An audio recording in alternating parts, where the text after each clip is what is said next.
안녕하십니까? 이번 영상은 에른스트 프리드리히 슈마허의 내가 믿는 세상입니다.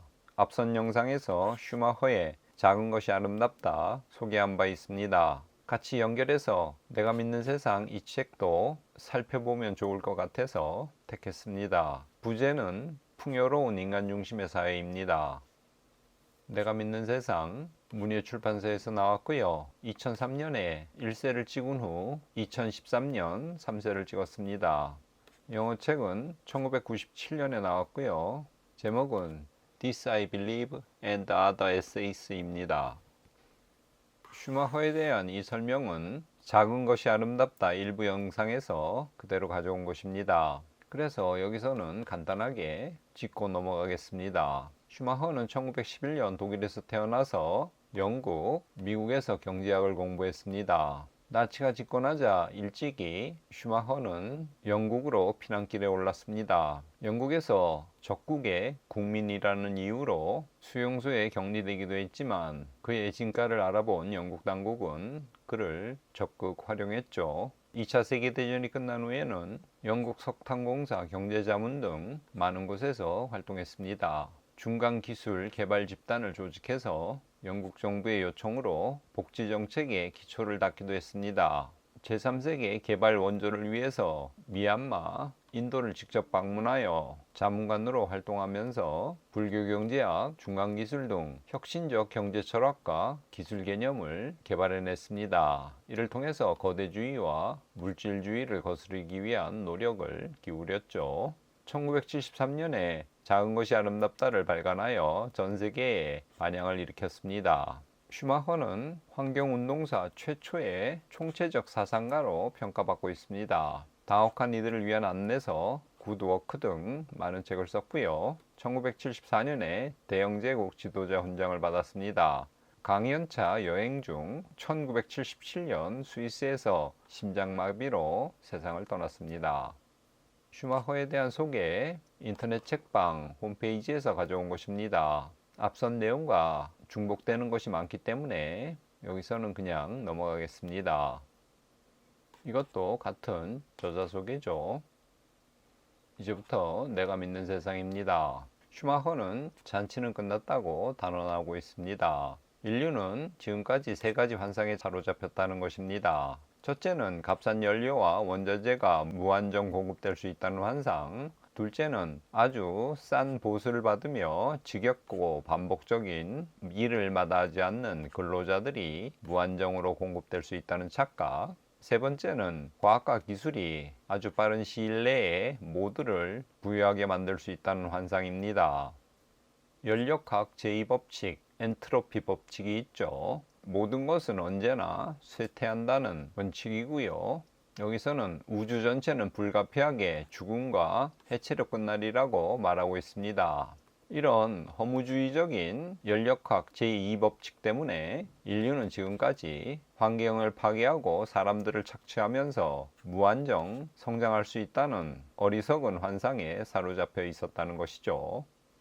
중요한 것은 감정, 호감, 사랑이고 성격과 의지인데 모든 것이 폐기되었습니다. 모든 주제, 학문들이 고립화되고 구분되었습니다. 데카르트적 사고에 따르면 수학기호로 표현될 수 없으면 명석한 것으로 판명될 수 없었습니다. 신학과 형이상학도 폐기 처분되었습니다. 이런 데카르트적 우주관 안에서 근대 이후 오늘날까지 인간들이 살아왔죠. 하지만 성경 요한복음에서는 태초에 말씀이 계셨다고 말하고 있습니다. 그리고 말씀은 성육신하여 살이 되었습니다. 우리 가운데 살고 있는 것이죠. 슈마허는 이 요한복음 1장에 근거해서 새로운 철학의 성육신화를 역설하고 있습니다. 어떻게 자신이 생각하는 새로운 철학이 우리 가운데 적용될 수 있고 현실화될 수 있는지에 대해서 말입니다. 그에 대해서 생각한 몇 가지를 소개하고 있는데요. 첫 번째로 자연에 대해서 지금과는 다른 태도가 필요하다고 말합니다. 두 번째로 슈마허는 클수록 좋다는 생각을 떨쳐버려야 된다고 주장하고 있습니다. 옳은 것에는 일정한 규모가 있다는 거죠. 그 규모를 넘어서면 안 된다는 것입니다. 세 번째는 새로운 기술을 만들어야 됩니다. 폭력과 거대주의 대신에 건강과 아름다움과 영속성이라는 이 미덕의 기초에서 우리의 기술을 세워야 된다는 거죠. 규모로 말할 때 도시 인구는 50만 명을 넘어서는 안 된다고 말합니다. 수백만 명이 밀집한 대도시에서는 인간의 질적 저하가 초래될 뿐이라고 슈마허는 주장합니다. 큰 것이 좋다고 하는 거대주의, 대도시는 일종의 우상숭배로서 현대과학기술의 맹신에 기초한다는 것입니다. 교통과 통신이 발달하고 많은 사람들이 대도시로 몰리면서 사람들로 하여금 발붙일 데 얻게 만든다는 것입니다. 이 풋루스 개념은 전체주의의 기원을 쓴 한나 아렌트도 강조했죠. 그녀는 뿌리 뽑힘이라고 말했습니다. 대도시에서는 수백만 명이 떠돌아다니고 사람들은 농촌과 소읍을 떠나 도시로 몰려들고 있습니다. 현대과학기술은 인간의 기존 사회를 붕괴시켰다고 말하고 있습니다. 이제는 안정된 구조가 없이 짐이 제멋대로 흩어져 실린 거대한 화물선과 같다고 비유적으로 설명합니다. 배가 한쪽으로 기울면 결국 짐도 그쪽으로 쏠리고 배는 침몰하게 된다고 슈마허는 설명하고 있습니다. 발 붙일 데 없음 푸스루스의 결과 현대사회는 스트레스 사회가 되었습니다. 뿌리를 내리지 못한 상태이기 때문에 어떤 일이 발생하면 우리는 등 떠밀려 길을 떠날 수밖에 없습니다. 기업이 만들어지고 거기에 취직할 수 있지만 그 기업에서 무슨 일이 발생하면 기업은 청산될 대상, 지워져 버려야 할 대상으로 전락합니다. 그러면 우리도 이직할 수밖에 없죠. 이 모든 것이 발달된 교통수단과 즉각 연결되는 통신수단에 의해 생겨난 발 붙일 데 없음의 결과물이라고 슈마허는 설명합니다. 발 붙일 데 없음은 자유를 뜻하기도 합니다. 하지만 동시에 자유를 파괴하기도 한다고 슈마허는 설명합니다. 왜냐하면 모든 것을 극단적으로 취약하고 불안정하게 만들기 때문에 인간의 자유도 위협받게 된다는 거죠. 계속 발 붙일 데 없음에 대한 설명입니다. 부자 나라에서는 거대 도시가 만들어지죠. 여기서는 다른 곳에서 몰려든 사람들로 인해서 범죄, 소외, 스트레스, 사회붕괴 같은 문제들이 발생합니다. 발 붙일 데 없음이 가난한 나라들에서는 도시로의 대량 이주와 대량 실업을 낳고 활력의 고갈로 인해서 농촌 지역에서는 기근의 위협이 발생합니다. 그 나라는 내적 결속도 없고 극도의 정치적 불안에 시달리는 이원 사회가 된다고 슈마허는 지적하고 있습니다.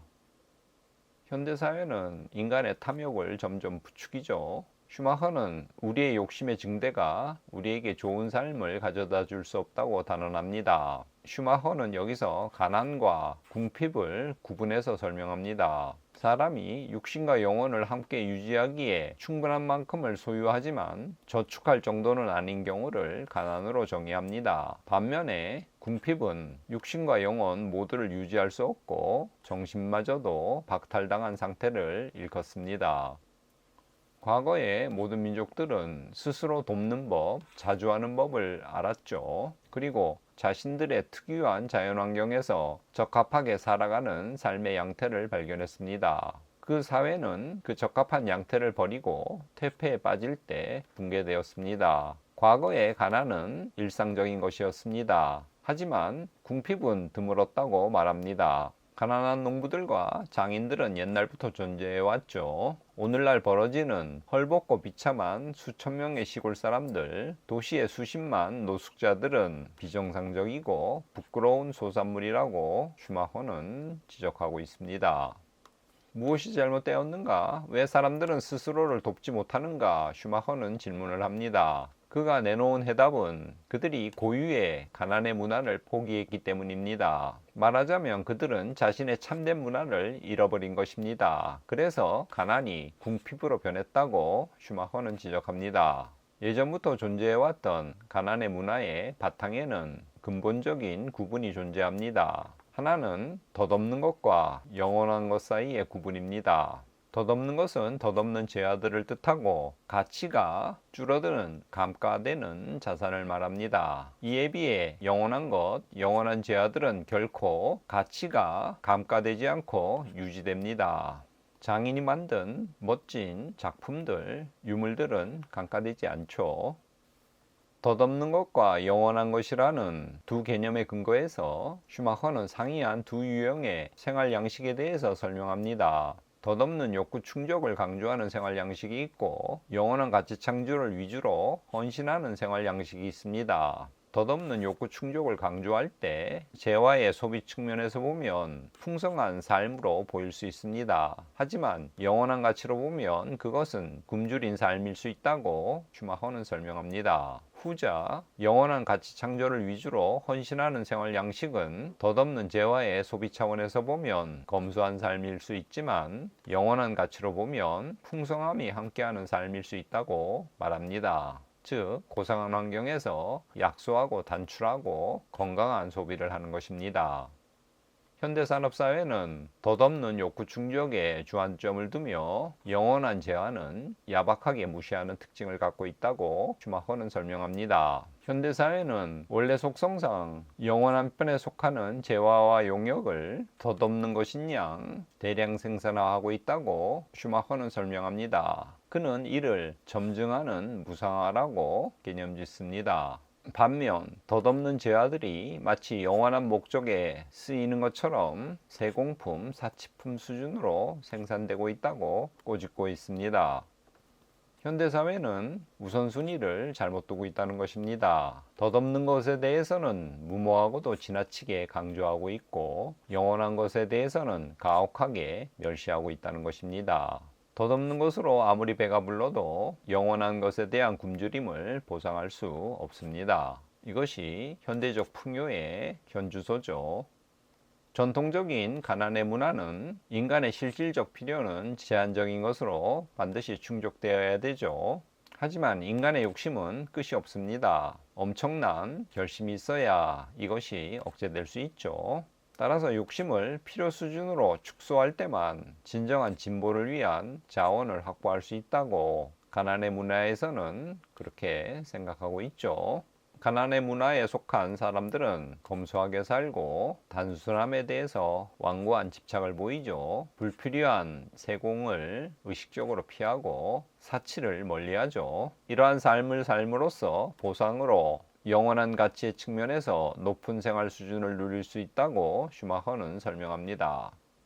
덧없는 재화가 주로 강조되는 사회에서는 대량 생산이 선호됩니다. 결과적으로 생산 요소에서 인적 요소가 제거되는 것이고 가난한 사회 관점에서 보면 인적 요소가 점진적으로 제거됨으로써 그 사회의 궁극적인 자원이 적절히 사용되지 못함을 뜻합니다. 인적 요소가 사회의 창의력을 담당하는데 그것이 사장되고 마는 것이죠. 그래서 간디는 목적을 달성해 줄 수 있는 것은 대량 생산이 아니라 대중에 의한 생산이라고 강조한 바 있습니다. 영원한 가치를 강조하는 사회는 대량 생산보다는 대중에 의한 생산을 선호한다고 슈마허는 설명하고 있습니다. 표준화된 대량 생산 제품에는 영원한 가치가 없죠. 성경에서도 물질보다 하나님을 우위에 두죠. 너희는 먼저 하나님의 나라와 의를 구하라고 말씀하고 계십니다. 또한 사람이 빵으로만 사는 것이 아니라 하나님 입에서 나오는 모든 말씀으로 살리라고 이야기하고 있습니다. 이러한 구절들은 현대의 산업인이 생각하는 방향과 완전히 반대죠. 이 두 공식 중에 어느 것이 참인지 슈마허는 우리에게 질문을 던지고 있습니다. 현대의 경제학은 사람을 소비하는 기계로 간주하죠. 각자에게 1년 동안 얼마만큼의 소비할 능력이 있고 얼마만큼 음식을 소비하는지 따집니다. 또한 동시에 사람을 생산하는 기계로 보죠. 그 척도는 국민 총생산, 연간 생산률입니다. 호모 에코노미쿠스, 이 경제적 인간은 생산하고 소비하는 기계에 지나지 않죠. 이것은 인간에 대한 왜곡이고 불경스러운 그림이라고 슈마허는 비판합니다. 영국의 학자 R.H. 토니는 일찍이 다음과 같이 설명했습니다. 물질적 부의 달성을 인간 노력의 최고 목표이자 인간 성공의 궁극적 척도로 보는 철학은 기독교라 묘사될 수 있는 어떠한 사고체제나 도덕체제도 부정한다. 또한 효율을 수단에서 주된 목표로 바꾸는 것은 효율 자체를 파괴한다. 이렇게 경고했습니다. 물질적 부의 달성을 최우선적으로 보는 철학은 비기독교적이라는 거죠. 효율을 주된 목표로 삼으면 효율 자체를 파괴한다고 일침을 날렸습니다. 과학 분야의 저작들, 과학의 정신에는 폭력과 조급함이 폭넓게 침투해 있어 점점 더 위험성이 큰 기술 혁신을 이뤄내려 하죠. 대결과 경쟁, 야심에 의해서 이런 압력들이 증가합니다. 따라서 하나님이 주신 환경은 파괴되고 무제한 퇴락의 길로 들어선 상태이죠. 인간은 편파적인 지식을 무자비하게 적용하고 있습니다. 더욱더 빠른 성장, 신속한 수익, 더 높은 속도를 조급하게 요구하고 있죠. 이것이 궁극적으로는 인간의 건강과 행복을 위협하고 있습니다. 우리는 거대한 인간적 군집의 시대를 살고 있다. 사람들은 점점 더 물건 취급을 당한다. 사람은 어디서나 거대함을 마주하게 된다. 여기서 그는 한낱 비인격적 단위일 뿐이며 그는 그 거대함을 어찌할 수 없다. 이러한 진술은 20세기 대다수의 사람들이 일상에서 경험하는 것을 정확하게 묘사하고 있다고 슈마허는 지적하고 있습니다. 오늘날 사회는 거대한 비인간적 군집의 시대라는 거죠. 루이스 허버는 종합적 환경이라는 책에서 대도시 생활의 붕괴에 대해서 말하고 있습니다. 그들은 가산을 챙겨 도시를 떠났다는 거죠.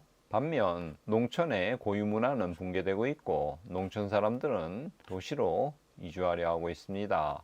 도시와 농촌이 동시에 붕괴되고 있다는 뜻입니다. 서양에서는 7가지 죽을 죄에 대한 교훈이 있습니다. 3가지 따뜻한 죄와 3가지 차가운 죄, 그리고 차갑지도 따뜻하지도 않는 7번째 죄, 권태, 이렇게 나눌 수 있습니다.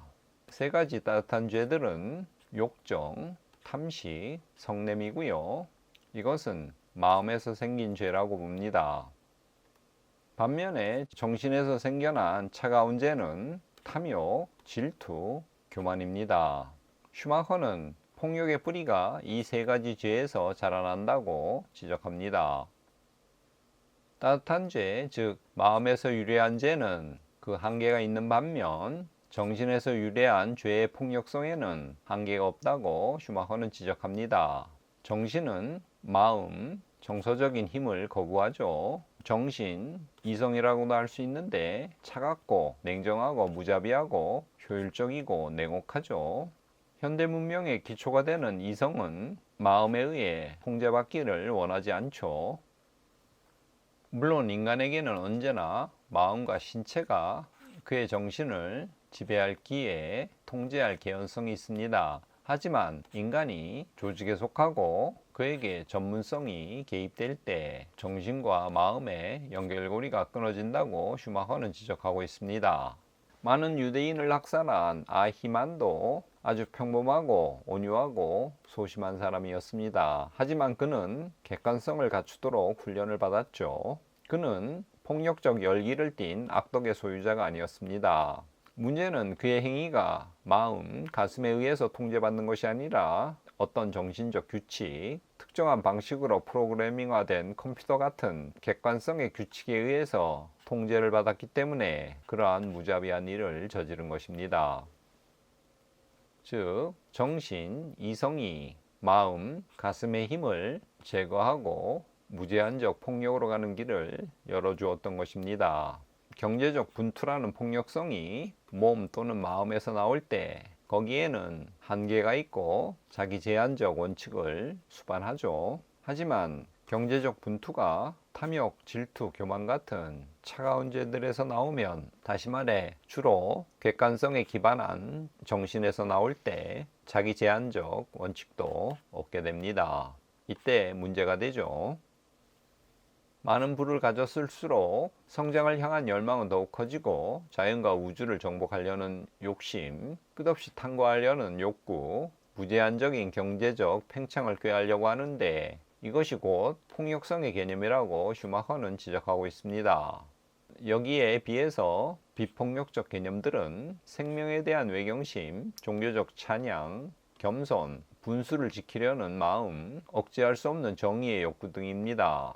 폭력성의 개념은 마음의 견제를 받지 않는 정신에서 나오고 비폭력의 개념들은 정신을 통제할 정도로 충분히 강한 가슴, 마음에서 나옵니다. 슈마허는 현대 문명이 지혜의 원천이 되는 가슴을 다시 교육시켜야지만 생존할 수 있다고 지적합니다. 전 세계 은행 총재 유진 블랙은 저발전 국가들에 대해서 다음과 같이 말했습니다. 경제 발전은 특히 허무한 것이 입증되었다. 지금도 그것은 인간 욕망의 충족 수단을 제공해 주는 것보다 훨씬 더 빠른 속도로 인간의 욕망을 만들어내고 있다. 블랙은 계속 말합니다. 저발전 세계에서 경제 발전은 더 많은 경제 발전만이 해결할 수 있는 비극적인 문제들을 뒤에 남긴다. 경제 발전은 허무하다는 것이고 경제 발전을 했을 때 어떤 문제가 생기는데 그 문제는 더 많은 경제 발전을 해야 해결된다는 거죠. 이 더의 끝없는 악순환이 계속된다는 것입니다. 듀크 대학의 도널드 듀이 교수는 다음과 같이 말했습니다. 효율과 진보에 대한 관심은 더 높은 노동시간당 생산성을 저해하는 일체의 종교적 제약을 정제하는 데서 확고하며 또 언제나 그렇게 해왔다. 효율, 높은 생산성을 위해서 종교적 제약을 풀어버렸고 그것을 문제가 있는 것으로 간주했다는 거죠. 오늘날 우리에게 가장 필요한 것은 목표를 변경하는 것입니다. 물질적인 것들이 주된 것이 아니라 그들이 부차적인 것임을, 그들에게 부차적인 위치를 부여하는 생활 양식으로 목표를 바꿔야 된다는 것입니다. 중세의 네 가지 가장 큰 덕, 사추덕이라고 하죠. 한자는 여기 있습니다. 사려분별, 정의, 강인함, 절제가 바로 그것입니다. 오늘날 현대인들이 갖고 있는 물질적 진보에 대한 강박관념은 한계가 없죠. 이 가운데 사추덕의 의미를 다시 곱씹어 볼 필요가 있다고 슈마허는 강조합니다. 현명한 공고, 옛 기독교의 덕성으로 되돌아갈 것을 권유합니다. 그것은 생산과 이와 관련된 논의를 인간의 실질적 필요와 열망이라고 하는 고차원적 논리에 복종시키는 법을 배우라는 권고입니다. 그 권고는 사물들의 적당한 규모, 적당한 단순성, 적당한 위치와 기능을 재발견하라는 권고입니다. 사람과 사람 사이에서뿐만 아니라 인간과 살아있는 자연의 관계에서도 비폭력의 원칙을 적용하는 법을 배우라는 권고입니다. 이상이 내가 믿는 세상에 대한 내용입니다. 요약해 보겠습니다. 슈마허는 지금까지 인류는 세 가지 잘못된 환상에 사로잡혀 있었다고 지적합니다. 첫 번째는 값싼 연료와 원자재의 무한한 공급, 두 번째는 단순 반복적인 일에 종사할 저임금 노동자가 계속 존재할 것이라는 착각, 세 번째는 과학과 기술이 곧 모든 사람을 부유하게 만들 것이라는 환상입니다. 현재 모든 주체는 고립되어 있고 물질과 정신이 분리되어 있다는 사고가 주류를 이루고 있습니다. 형이상학과 종교는 용도 폐기된 상태입니다. 다시 말하면 데카르트적인 세계관이 지배하고 있는데 이것이 한계에 부닥쳤음을 슈마허는 지적합니다. 대도시는 슬럼화되어서 인간의 질적 하락이라는 현상이 발생하고 있고요. 반면 농촌은 붕괴되고 있습니다. 발 붙일 데 없음, 풋루스 현상이 일반화되어 있죠.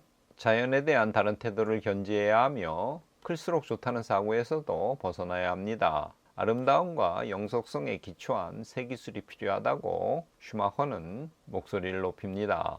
덧없는 재화, 다시 말해 대량 생산되어 덧없는 욕구를 충족시키는 이 재화를 추구하는 것이 아니라 영원한 재화, 즉 약소하고 단출한 삶이지만 건강한 소비를 지향하는 이 재화를 택하는 방향으로 진로를 변경해야 됩니다.